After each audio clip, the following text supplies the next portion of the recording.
Welcome to the Evidence-Based Cardiology Talks, offers that curated view on global research, guided by expertise, all presented by an experienced specialist, Dr. Caroli. Today we're digging into something that's really making waves in cardiology. It's about beta blockers after an MI. Right. For so long it felt like standard procedure, almost automatic. You have an MI, you get a beta blocker. Exactly. And, that wasn't just plucked out of thin air. It was based on some really, really strong evidence from back in the day.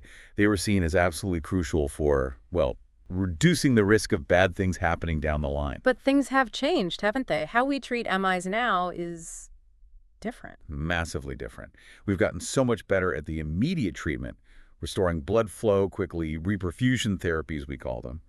And that success has, perhaps paradoxically, made the role of beta blockers a bit fuzzier. Because more people are surviving MIs now thanks to those advances. Precisely. And many survivors have pretty good heart function afterwards. We measure that with the left ventricular ejection fraction, the LVEF.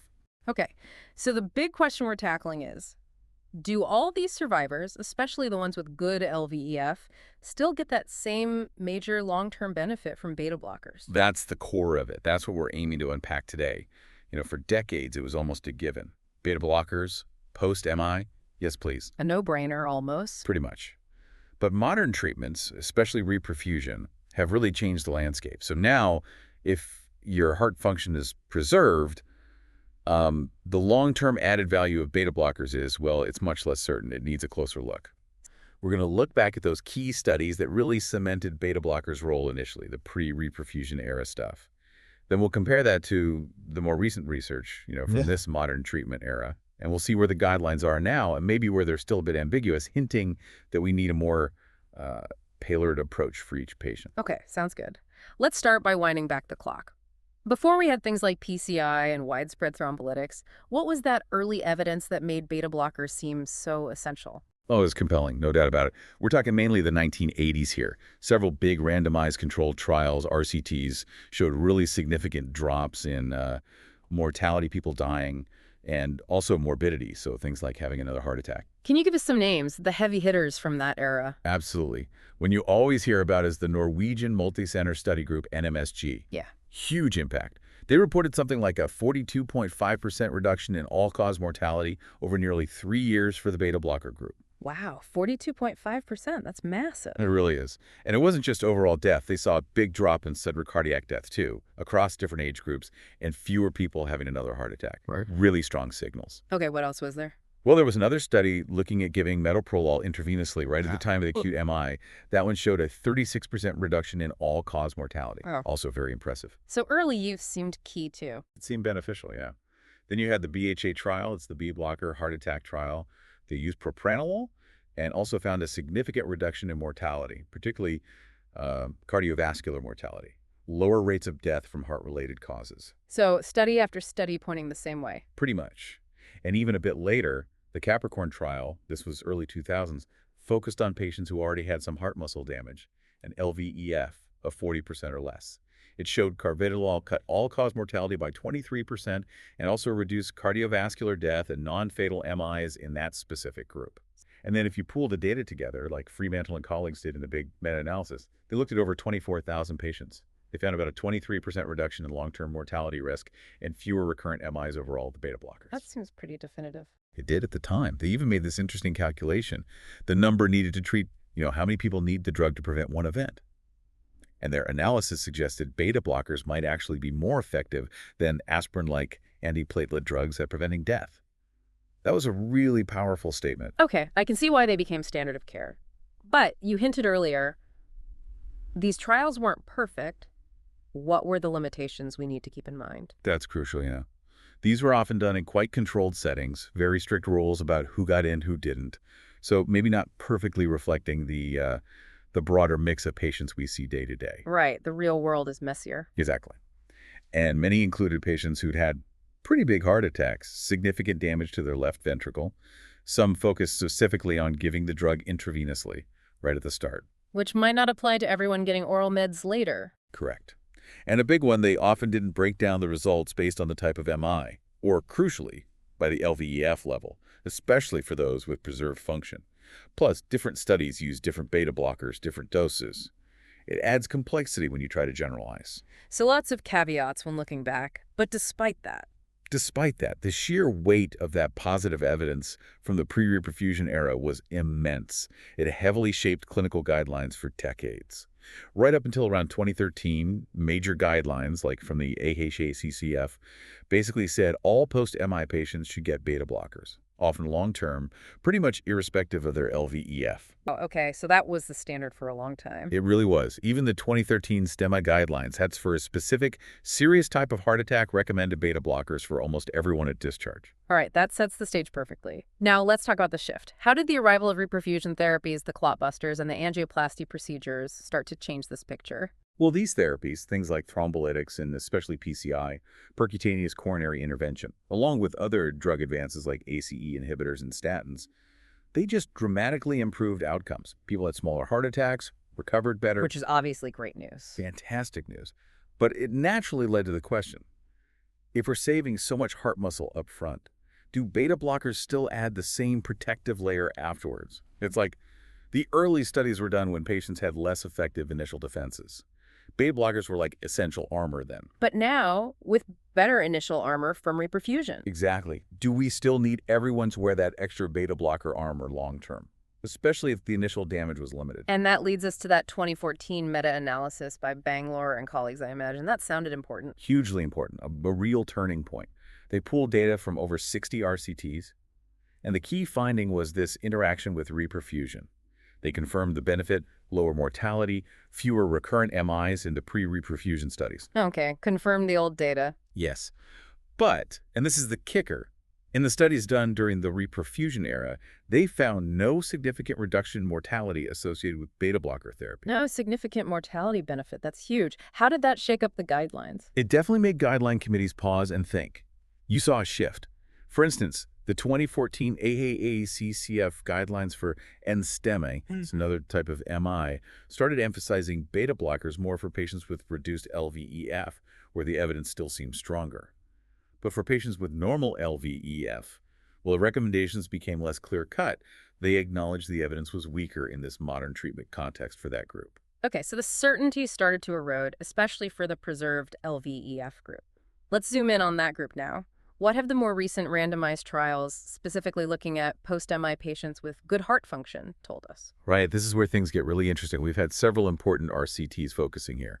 One early signal came from a post-hoc look, meaning they analyzed it after the main trial was done at the Charisma trial data. Okay. They looked at post-MI patients who didn't have heart failure, and they found no effect of beta blocker therapy on mortality rates in that specific subgroup.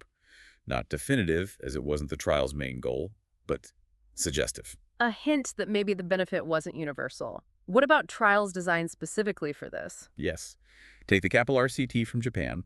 They enrolled patients after a STEMI who'd had PCI and had good LVEF 60% or more. They compared carvedilol versus no beta blocker. And the results? After 3 years, no significant difference in their main combined outcome that included death, another MI, heart failure hospitalization, or ACS hospitalization, and their LVEF at 1 year.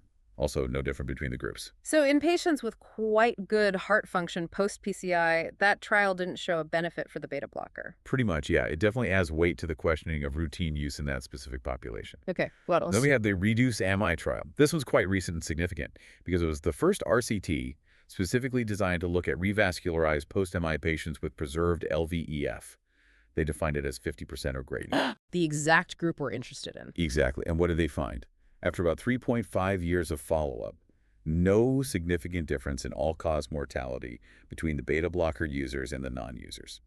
That seems like a fairly direct piece of evidence for this group. It's certainly a very important piece. It directly challenges the idea that long-term beta blockers are necessary for everyone in this category after successful revascularization. Any other key RCTs? There's also the ABYSS trial. It asks a slightly different but related question. If someone's had an uncomplicated MI and they've been on a beta blocker for a year, is it safe to stop it? Interesting angle. Yeah. It was a non-inferiority trial, trying to show stopping wasn't worse than continuing for outcomes like death, MI, stroke, or CV hospitalization. And they found stopping was non-inferior for that main outcome. So stopping wasn't harmful based on their primary endpoint. Correct. But interestingly, stopping didn't improve quality of life either. And there was a slight Numerical increase, not statistically significant in the main analysis, mind you, but a trend towards more angina, more chest pain, and other heart-related hospitalizations in the group that stopped. So maybe not totally benign to stop either, even if it met the non-inferiority mark for the main outcome. It adds a layer of nuance, doesn't it? It suggests that, while maybe not essential for preventing major events in everyone, perhaps there are other subtler effects or benefits in some patients, or maybe risks to stopping abruptly. It wasn't a clear win for either stopping or continuing across the board. Okay, so the big RCTs like reduce AMI and capital RCTs seem to suggest less benefit or no mortality benefit in preserved LVEF post-revascularization. ABSS adds some complexity. What about looking beyond RCTs? What does the real-world evidence show? Observational studies, registries, do they paint a clearer picture? The real world. It's where things often get messy. Yeah. And honestly, the real-world evidence here is, well, it's quite mixed. You see studies pointing in different directions. Oh, really? Like what? Well, for example, some large database studies, like from the Korean National Health Insurance Service and registries like Korea AMI, have actually suggested a benefit with beta blockers. They've shown reduced risks of death or combined events like death, MI, stroke, sometimes particularly if the beta blockers were used for longer durations, even in patients with preserved LVEF. Okay, so some real-world data still supports their use. Some does, yes. But then you have other studies from similar large registries that show something different. Like contradicting findings. Exactly. For instance, the Khmer NIH registry, also from Korea, found the mortality benefit with beta blockers was really only seen in patients whose LVEF was below 50% at the 1-year mark, not in those with LVEF 50% or higher. Okay, that aligns more with the reduced LVEF focus. It does. And similarly, the MIG registry from Australia showed beta blockers seemed to help mortality in the lower LVEF groups, but not really in the LVEF 50% group. And the FAFTMI registry in France found that while giving beta blockers very early, like within 48 hours, reduced short-term death, it didn't translate into a significant long-term survival benefit for those with LVEF over 40–50%. So it really is a mixed bag in the real-world data, too. Some suggesting benefit, some not, especially long-term in preserved LVEF. That's a good summary. And it continues. Some studies using French healthcare data suggested stopping beta blockers might be linked to more cardiovascular hospitalizations later, particularly in younger patients who'd had PCI. But then large registries like MENAP from the UK, Clarify, which is international, Sweetheart from Sweden, and data from the Danish National Patient Register. Several analyses from these have found no clear association between getting beta blockers and lower mortality risk in post-MI patients with preserved LVEF. So lots of big data sets showing no mortality link. Right.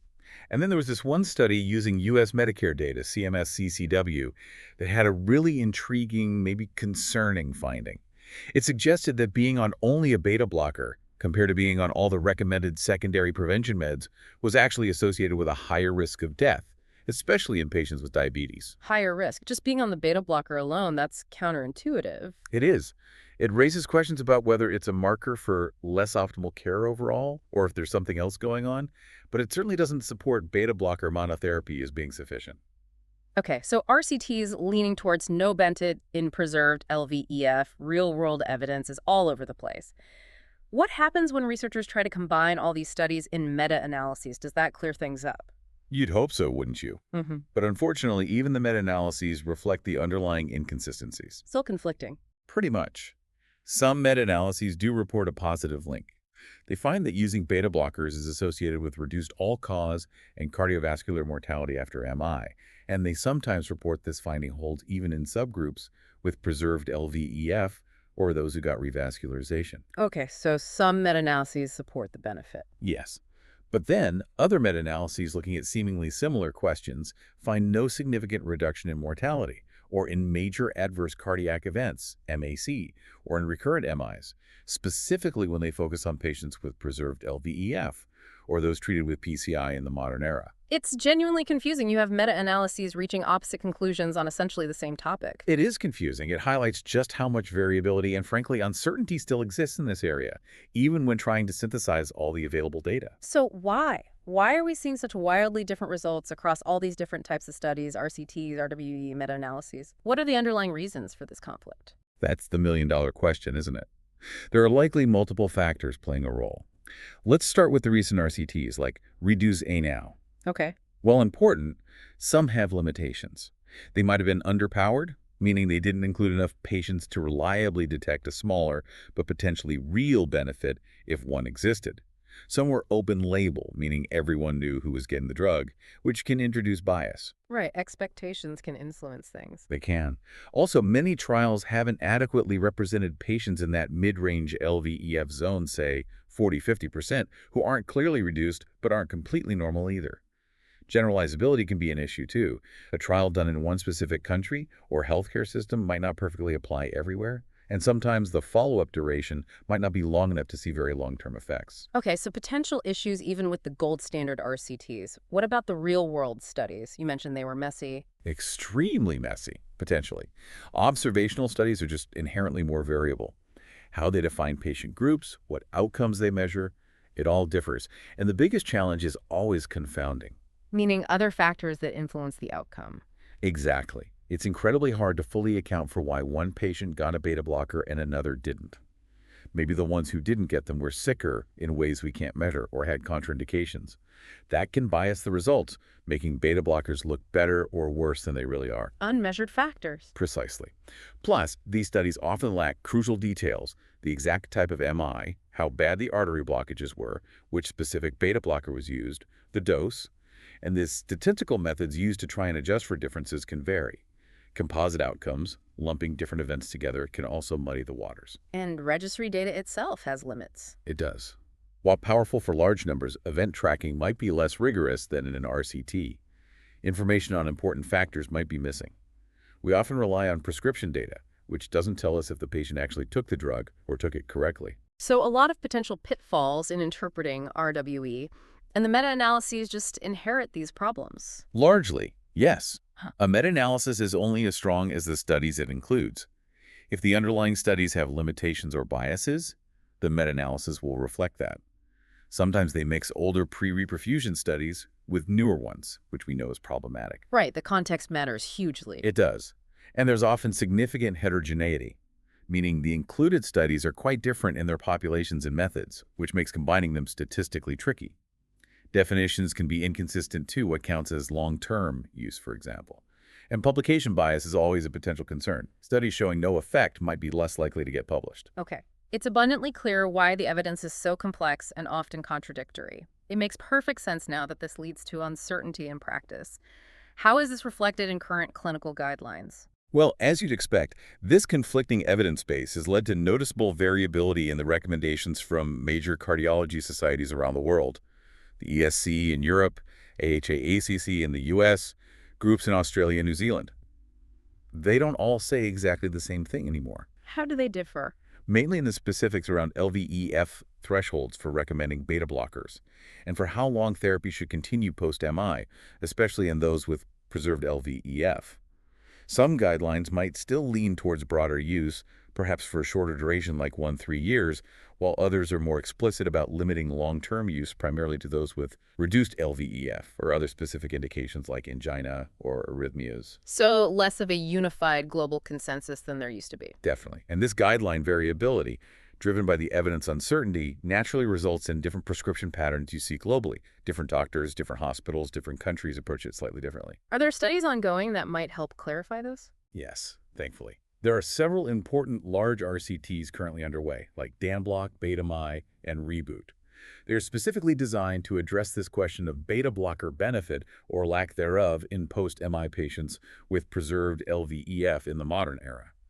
We're all eagerly awaiting those results, hoping they'll provide much-needed clarity to guide future practice and guidelines. That's good to hear. So what's the main takeaway message you want listeners to have? I think the key point is this. Beta blockers were undeniably vital post-MI in the past. They saved lives when our initial treatments were less effective.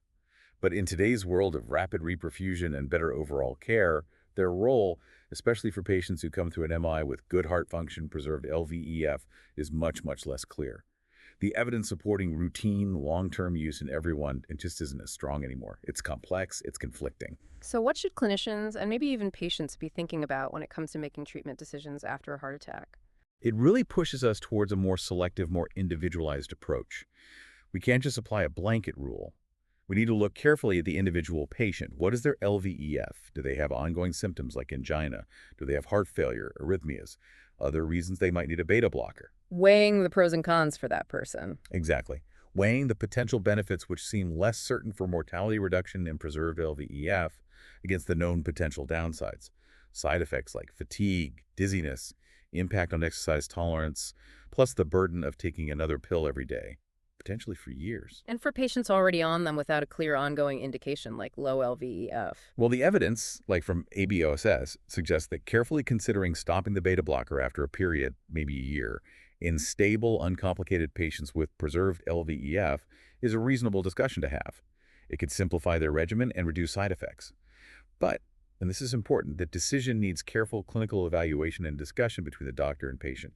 It's not something to do casually. A very important clarification.